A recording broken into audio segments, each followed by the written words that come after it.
नमस्कार, 10 बजे के समाचारों में आपका स्वागत है। मैं हूं विजय श्रीवास्तव। समाचारों को शुरू करने से पहले एक नजर डालते हैं हेडलाइंस पर।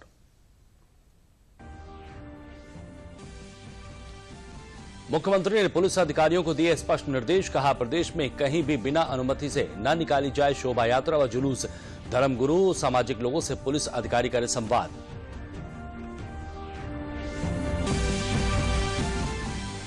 कोविड की चौथी लहर के संभावित खतरे को देखते हुए शासन ने जिलाधिकारी और पुलिस अधीक्षक को लखनऊ समेत 7 शहरों में सार्वजनिक स्थानों पर मास्क लगाने के दिए निर्देश।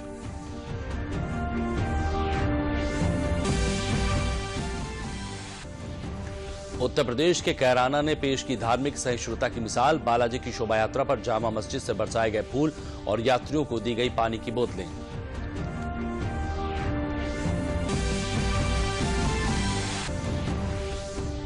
अपनी ऐतिहासिक धरोहरों को बचाने के उद्देश्य से लोगों को जागरूक करने के लिए प्रदेश के कई जिलों में मनाया गया विश्व धरोहर दिवस।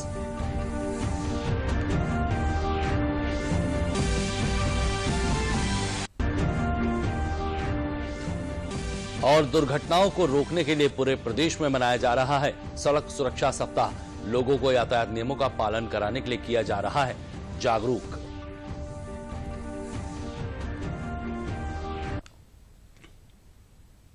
मुख्यमंत्री योगी आदित्यनाथ ने जोन और रेंज स्तर के पुलिस अधिकारियों, मंडलायुक्तों के साथ वीडियो कॉन्फ्रेंसिंग के माध्यम से कानून व्यवस्था की समीक्षा की है।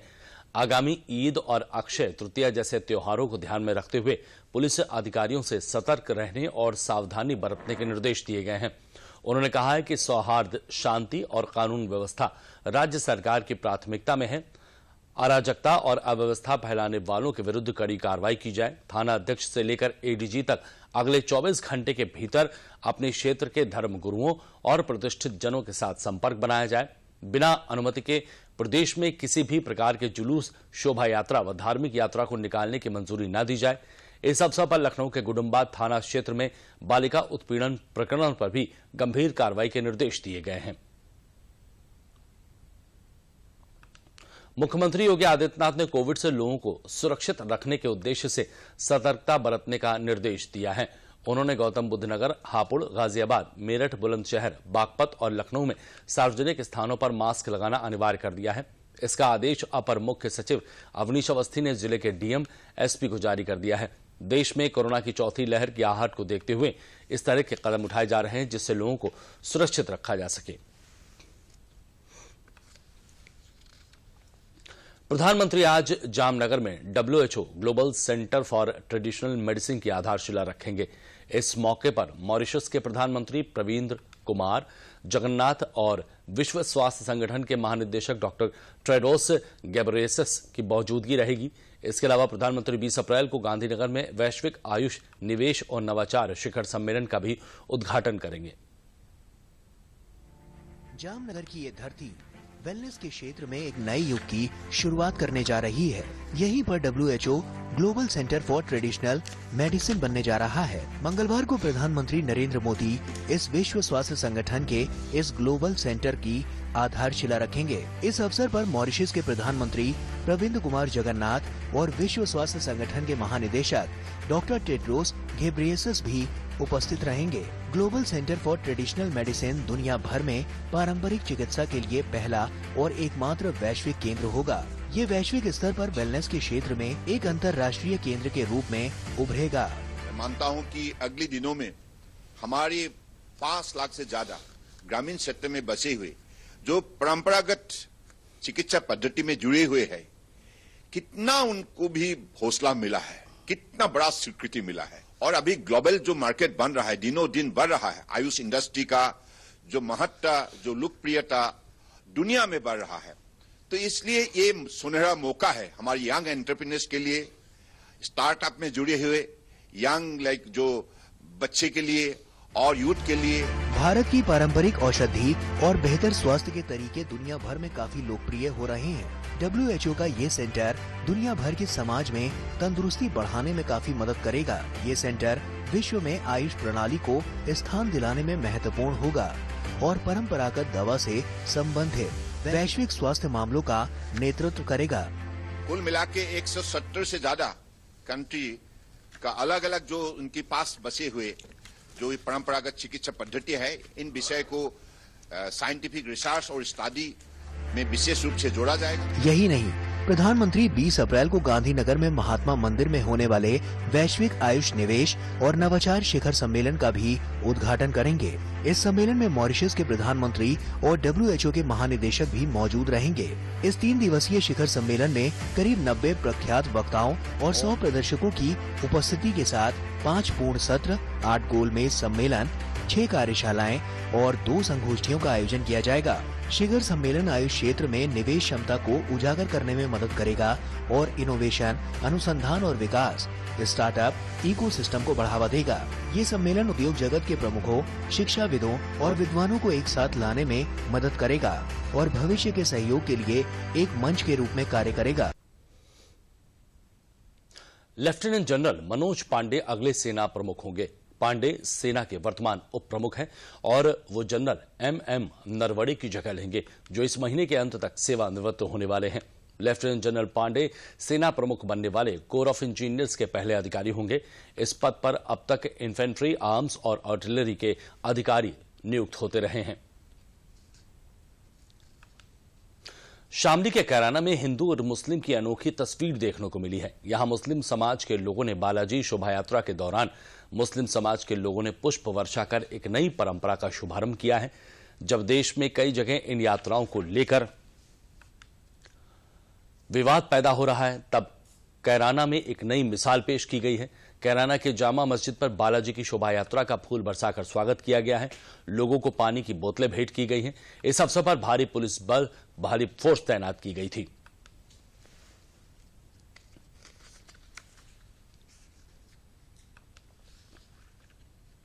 बहुत ही भव्य स्वागत यहाँ अपने मुस्लिम भाइयों द्वारा किया गया। पुष्प वर्षा है, जो लोग थक गए उनके लिए पानी की बोतलों का इंतजाम है और जो आसपास में या जगह जगह पे शोभा यात्रा पथराव वगैरह हो रहे हैं। लेकिन कैराना एक ऐसी जगह है जहाँ पे आज भी भाईचारा कायम है और हिंदुओं के इस पर्व पे मुस्लिमों द्वारा सेवा की जा रही है, स्वागत किया जा रहा है। कभी भी यहाँ कोई प्रॉब्लम नहीं हुई, सब एकता से और प्यार से रहे, कोई समस्या नहीं है, सब अपने भाई हैं। यहाँ से जब भी यात्रा निकली तो मुस्लिम भाइयों ने सबने फूल बरसाए और दिल से इनका वेलकम किया है। आजादी के 75 वर्ष पूर्ण होने के उपलक्ष्य में अमृत महोत्सव के तहत आगरा में विश्व धरोहर दिवस मनाया गया है। इस अवसर पर ताजमहल, आगरा किला, फतेहपुर सीकरी सहित सभी संरक्षित स्मारकों में सैलानियों को निःशुल्क प्रवेश दिया गया है। इसके चलते बड़ी संख्या में सैलानियों ने स्मारकों को देखा है। वहीं आगरा किला पर भारतीय परंपरा के अनुसार पर्यटकों का तिलक कर फूल मालाओं से स्वागत किया गया है। इस अवसर पर बैंड बाजों की धुन पर जमकर नृत्य भी किया गया है। फतेहपुर सीकरी में भारतीय पुरातत्व सर्वेक्षण विभाग द्वारा चित्रकला प्रतियोगिता का आयोजन किया गया, जिसमें बड़ी संख्या में स्कूली छात्र छात्राओं ने भाग लिया है। आगरा विकास प्राधिकरण के उपाध्यक्ष राजेंद्र पेंसिया ने बताया है कि विश्व धरोहर दिवस पर स्मारकों को कैसे सुरक्षित रखा जाए जिससे पर्यटक आनंदित होकर यहां से जाएं, इस विषय पर चर्चा की गई है। उन्होंने कहा है कि आगरा के ताज व्यू पॉइंट को भी विकसित किया जाएगा।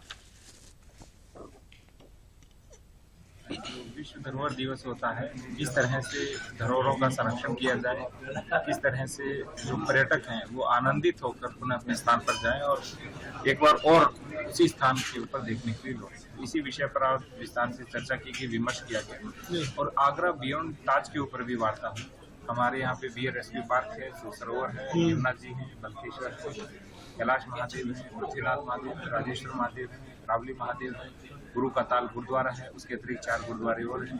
तो विभिन्न प्रकार के हमारे हेरिटेज स्थल हैं। तो ताज के अतिरिक्त यदि हम कुछ विकसित करेंगे, जैसे 2 एडीएन पॉइंट विकसित किए हैं, एक ताज व्यू पॉइंट और दूसरा आगरा चौपाटी, तो न केवल पर्यटक रात्रि में यहाँ रुकेगा, अभी तो वो यहाँ के लिए रोजगार भी प्रदान करने का एक साधन बनेगा।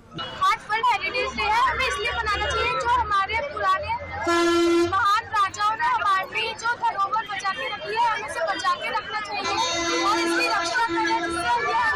आगे हमारी जनरेशन या हमारी किसी भी पीढ़ी को बता सके कि ऐसे ऐसे हमारे महाराजा राजाओं ने हमारे लिए धरोहर बनाई थी। उसके उपलक्ष्य में पूरे आगरा में काफ़ी हर जगह हर मॉन्यूमेंट में फ्री ऑफ कॉस्ट एंट्री हो रही है।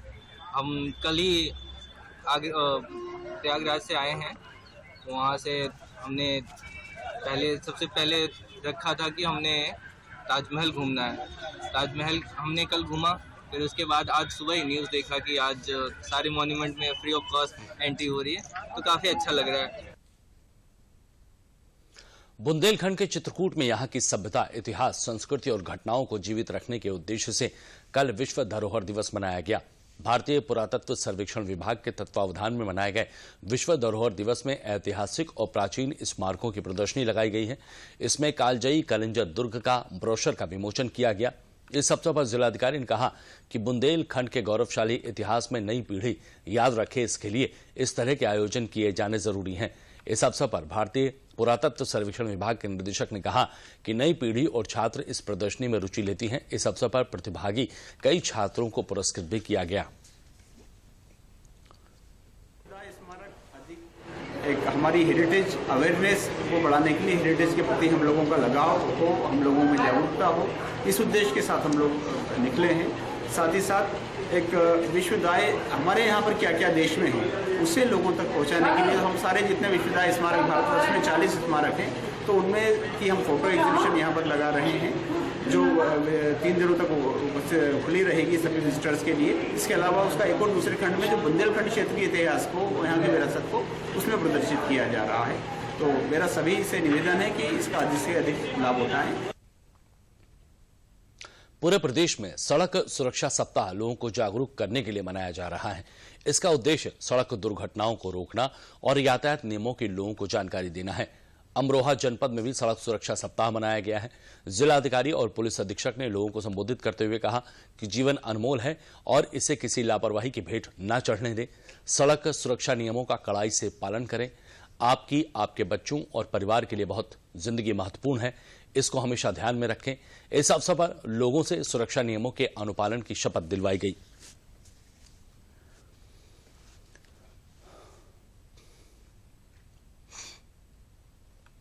जनपद अमरोहा में सड़क सुरक्षा सप्ताह की शुरुआत हो रही है और जितने भी हमारे जनपद अमरोहा के सम्मानित नागरिकगण हैं उन सभी से हमारा अनुरोध रहेगा कि कृपया यातायात नियमों का पालन करें और अपने सहयोगियों को और साथियों को भी इस संबंध में प्रेरित करें, ताकि हम ये बहुमूल्य जीवन जो दुर्घटना में हमारा क्षति हो जाता है उसे हम बचा सकें।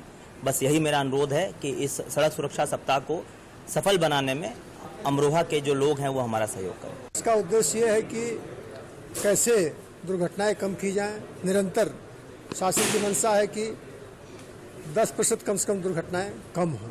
उसी क्रम में बार बार ये अभियान चलाया जाता है और इसका परिणाम परिलक्षित भी हुआ है। जैसे अभी डेटा में देख रहा था तो जो जितनी दुर्घटनाएं पहले हुई थी गत वर्ष में उसकी अपेक्षा 20% कमी आई है।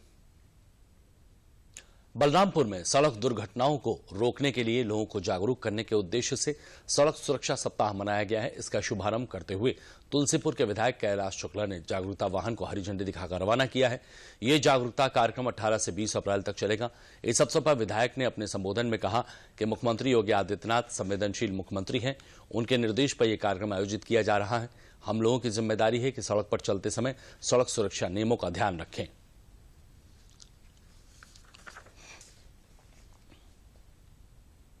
सड़क सुरक्षा सप्ताह के मद्देनजर जो माननीय मुख्यमंत्री जी की सड़क सुरक्षा और रक्षा पर विशेष फोकस है, उसके अंतर्गत साल में 3 सड़क सुरक्षा सप्ताह मनाए जाने का निर्देश प्राप्त हुआ है। उसी के अंतर्गत ये 4था सड़क सुरक्षा सप्ताह मनाया जा रहा है, जिसमें विभिन्न कार्यक्रम आयोजित किए जाएंगे। आज माननीय विधायक तुलसीपुर जी द्वारा उद्घाटन किया गया हमारे जनपद बलरामपुर में सड़क सुरक्षा सप्ताह का। इसके अतिरिक्त हम लोग मेडिकल चेकअप कैंप भी इस सड़क सुरक्षा सप्ताह में लगाएंगे। यात्रियों को सभी को जागरूक करेंगे विभिन्न स्कीमों के बारे में। एक गुड समारिटन स्कीम है जिसमें जीवन रक्षा करने वाले जनता के व्यक्ति को 5,000 रुपये की पुरस्कार राशि का भी प्रावधान है, उसके संबंध में भी प्रसारित करेंगे। इसके अतिरिक्त हेलमेट न लगाने वालों और सीट बेल्ट न लगाने वालों को के विरुद्ध इन्फोर्समेंट की भी कार्रवाई करेंगे।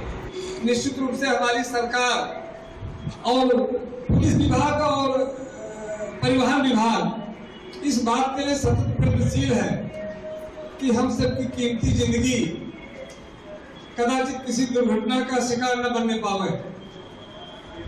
यह वास्तव में बहुत आवश्यक भी है, क्योंकि कोई भी दुर्घटना घटना ये बता करके चेतावनी दे करके नहीं आती है। ये सारी घटनाएं अचानक हो जाया करती हैं। सुल्तानपुर में भी सड़क सुरक्षा सप्ताह का आयोजन किया गया। जागरूकता माह का शुभारंभ जिलाधिकारी और पुलिस अधीक्षक ने किया है। इस अवसर पर छात्रों को संबोधित करते हुए उन्होंने कहा कि यातायात नियमों का पालन करना आवश्यक है। इस कार्यक्रम की सार्थकता तभी है जब लोग यातायात नियमों का पालन करें, खुद सुरक्षित रहें और दूसरों को भी सुरक्षित रखें। किसी भी प्रकार के मादक पदार्थ का सेवन करने के बाद गाड़ी न चलाएं। दुर्घटनाओं को रोकने के लिए हमारी आपकी सबकी जिम्मेदारी है, जिसे हर हालत में रोकने के लिए काम किया जाना चाहिए।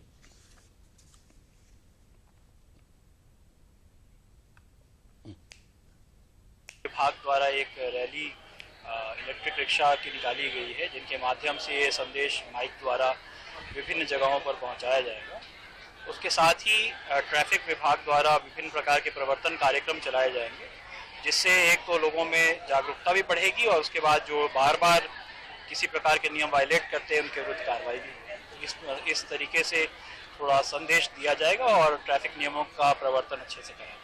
हमारे प्रिंसिपल ने और बाकी सभी सदस्यों ने हमें ये समझाया कि हमें हमेशा अपने सेफ्टी रूल्स के बारे में बड़ा ही ख्याल रखना चाहिए, सारे रूल्स को फॉलो करना चाहिए।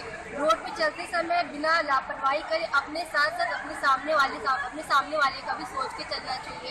ऐसी कोई भी लापरवाही नहीं करना चाहिए जिससे हमारा सदस्य, हमारे परिवार कोई भी परेशानी में आ जाए। हम अपने परिवार की एक उम्मीद है, तो इसीलिए हमें हमेशा रोड पर चलते समय अपने बारे में सोच के चलना चाहिए। हेलमेट का यूज़ करना चाहिए। ट्रैफिक रूल्स बने तो कुछ ना कुछ सोच समझ के बने होंगे हमारे लिए, तो हमें उनका भी हमेशा ध्यान रखना चाहिए, सारे रूल्स को फॉलो करना चाहिए। बांदा में आज अमर शहीदों की याद में शहीदों को शत शत नमन नाम से एक कार्यक्रम का आयोजन किया गया, जिसमें जनपद के अमर शहीदों के परिजनों को प्रधानमंत्री नरेंद्र मोदी के द्वारा भेजे गए स्मृति चिन्ह प्रदान किए गए। देश के प्रति उनके बलिदान को याद करते हुए उन्हें भावपूर्ण श्रद्धांजलि अर्पित की गई। कार्यक्रम के मुख्य अतिथि brigadier KP Krishna, Kumar group commander, NCC मुख्यालय प्रयागराज ने शहीदों के परिजनों को स्मृति चिन्ह प्रदान किया। स्थानीय आदर्श बजरंग इंटर कॉलेज में 60 यूपी बटालियन एनसीसी फतेहपुर द्वारा आयोजित शहीदों को शत शत नमन कार्यक्रम में देश के लिए अपनी जान न्यौछावर करने वाले शहीदों को नमन कर उन्हें भावपूर्ण श्रद्धांजलि अर्पित की गई। इस दौरान कार्यक्रम के मुख्य अतिथि brigadier KP Krishna, Kumar group commander, NCC मुख्यालय प्रयागराज ने जनपद 17 शहीद जवानों के परिजनों को मंच पर बुलाकर उन्हें प्रधानमंत्री नरेंद्र मोदी द्वारा भेजे गए स्मृति चिन्ह सौंपकर सम्मानित किया है। इस शहीदों का शत शत नमन जो प्रोग्राम है, ये हमारी भारत गवर्नमेंट की तरफ से है, जो भारत के कई युद्धों में 1947-48 से लेकर आज तक जितने भी युद्ध हुए हैं, कश्मीर और कारगिल वॉर तक जो शहीद हुए हैं, जो हर इंडिया के हर कोने पे हैं, इनका नंबर करीब 26,000 है, जिनका नाम वार मेमोरियल में लिखे हैं। और जब इस साल हम 75वां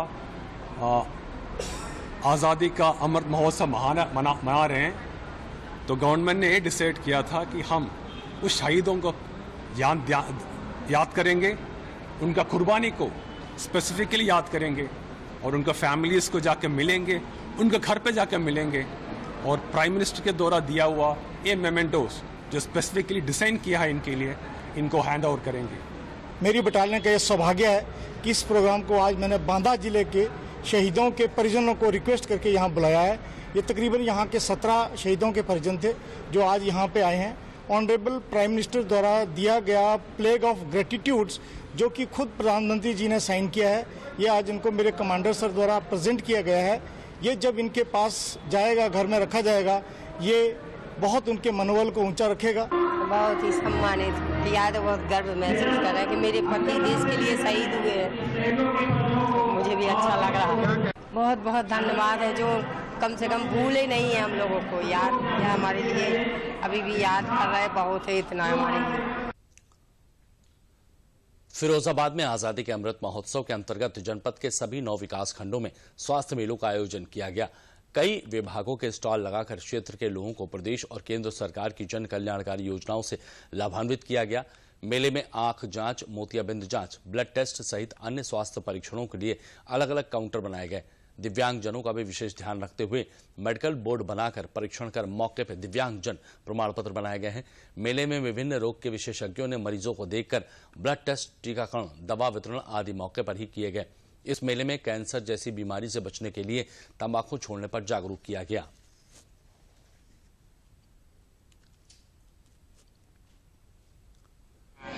यहाँ पे हमारे माननीय सांसद जी द्वारा मेले का उद्घाटन किया गया है। यहाँ पे उसका उद्देश्य ये है कि जो हमारे देहात में जनता है उसके बारे में विभिन्न बीमारियों के संबंध में सब स्टॉल लगे हैं। जैसे आयुष्मान का गोल्डन कार्ड बन रहा है, आधार कार्ड की सुविधा है, ब्लड सेफ्टी डिपार्टमेंट है, ICDS है, युवा कल्याण है, हमारे संचारी अभियान के कार्यक्रम है, टीबी कार्यक्रम है, लेप्रोसी है, कोविड वैक्सीनेशन है, नियमित टीकाकरण है, विकलांग प्रमाण पत्र है जो बन रहा है। और यहाँ पे विभिन्न विशेषज्ञ की व्यवस्था की लोग विशेषज्ञ आयुष सर्जन, ENT सर्जन और सर्जन और फिजिशियन। आजादी का अमृत महोत्सव श्रृंखला में सोमवार को एटा जिले के ब्लॉक अलीगंज जैथरा में संसदीय स्वास्थ्य मेले में 2500 लोगों को जांच कर उन्हें स्वास्थ्य लाभ दिया गया है। 1124 मरीजों ने मेले में पहुंचकर उपचार किया है। मेले में 19 लोगों ने डिजिटल हेल्थ कार्ड, 38 लोगों ने आयुष्मान कार्ड बनाए हैं। इस अवसर पर मरीजों के कई बीमारियों की जांच की गई है, उन्हें दवाएं दी गई हैं। अलीगंज स्वास्थ्य मेले में अतिथियों का स्वागत कस्तूरबा गांधी विद्यालय की छात्राओं ने स्वागत गीत के माध्यम से किया। दोनों जगह मेले का उद्घाटन फर्रुखाबाद सांसद मुकेश राजपूत, विधायक सतपाल सिंह राठौर ने किया है।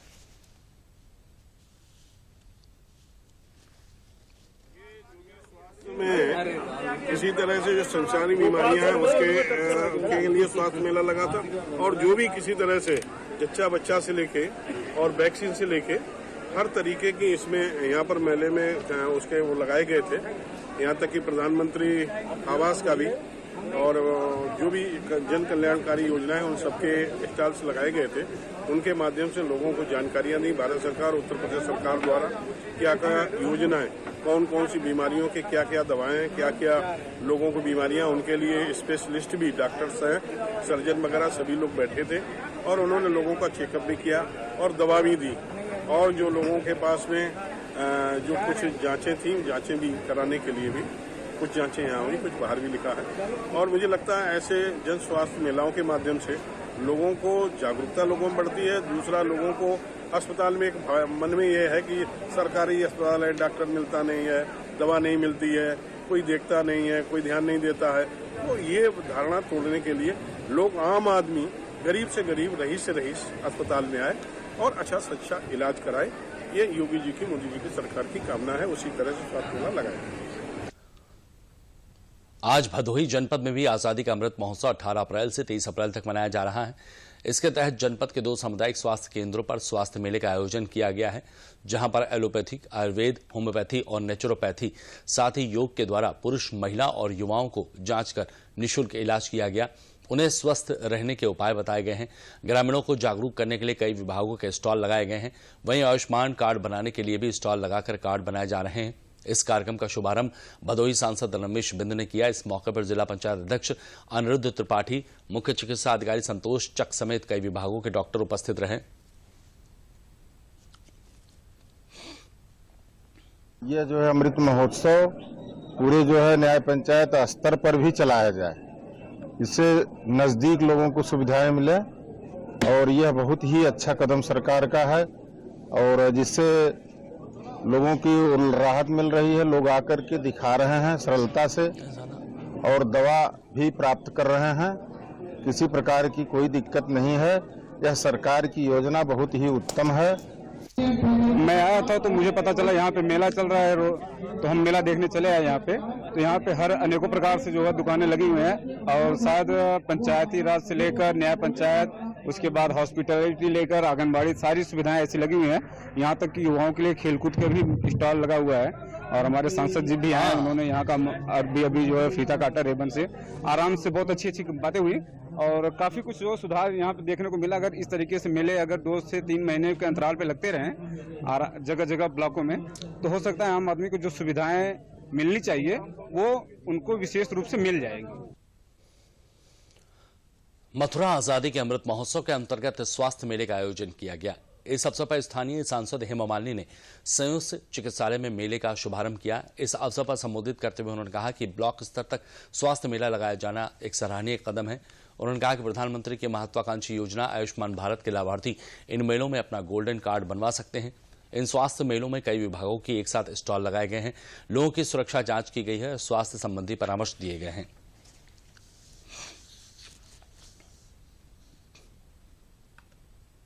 जी का सपना है कि पूरे देश के लोग निरोगी रहें।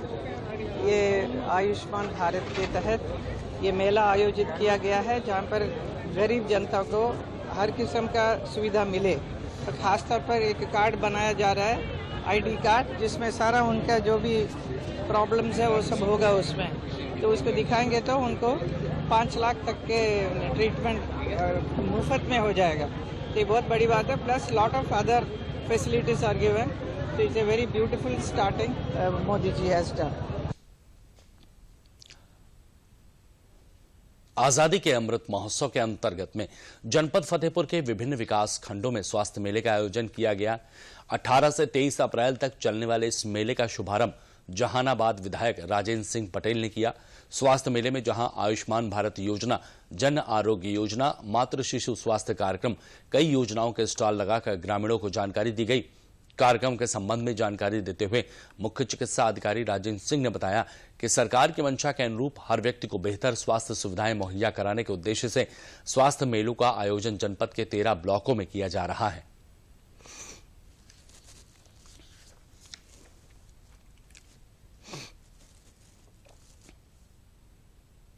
माननीय प्रधानमंत्री जी के द्वारा और माननीय मुख्यमंत्री जी के द्वारा ये प्रदेश सरकार में जो आज़ादी के अमृत महोत्सव मना रहे हैं, इसे एक जागरूकता अभियान लाने के लिए लोगों को कैंप लगा करके लोगों को जानकारी दी जा रही है कि आपके स्वास्थ्य के संबंध में विभिन्न जो योजनाएं सरकार की चल रही, आयुष्मान भारत है, गरीबी रेखा के नीचे वाले हैं, इनका इलाज सरकार कर रही है। इसका अमृत महोत्सव मनाया जा रहा है। उसके अंतर्गत ये सभी ब्लॉकों पर, हमारे यहाँ 13 ब्लॉक है, सभी पर स्वास्थ्य मेलों का आयोजन किया गया है। इस तरह से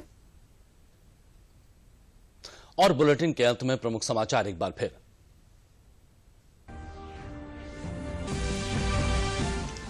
मुख्यमंत्री ने पुलिस अधिकारियों को दिए स्पष्ट निर्देश, कहा प्रदेश में कहीं भी बिना अनुमति के ना निकाली जाए शोभा यात्रा व जुलूस। धर्मगुरु और सामाजिक लोगों से पुलिस अधिकारी करे संवाद।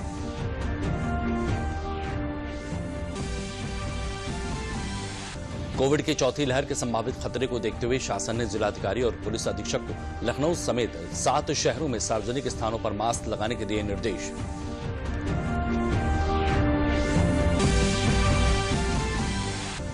उत्तर प्रदेश के कैराना में पेश की धार्मिक मिसाल, बालाजी की शोभा यात्रा पर जामा मस्जिद से बरसाए गए फूल और यात्रियों को दी गई पानी की बोतलें।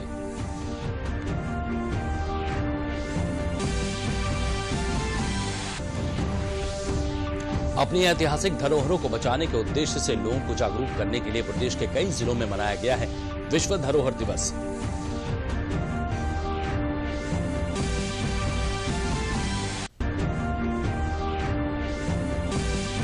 और साथ ही दुर्घटनाओं को रोकने के लिए पूरे प्रदेश में मनाया जा रहा है सड़क सुरक्षा सप्ताह। लोगों को यातायात नियमों का पालन करने के लिए किया जा रहा है जागरूक।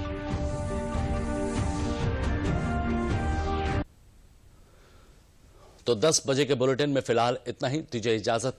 नमस्कार।